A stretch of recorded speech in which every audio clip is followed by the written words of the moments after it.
অনেকেই অবাক হয়েছেন, কারণ আমরা সাধারণত ভাবি সরকারি স্কুল মানেই মান কম।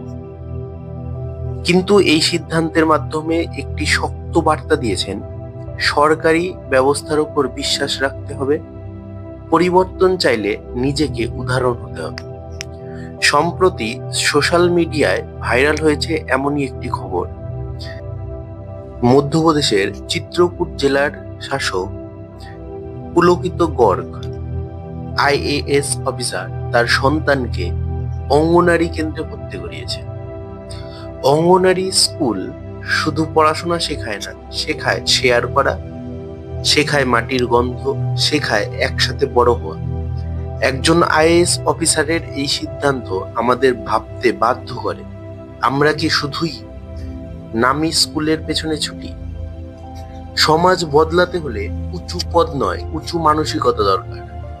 আপনি কি মনে করেন, এই সিদ্ধান্ত সঠিক? কমেন্টে আপনার মতামত জানান।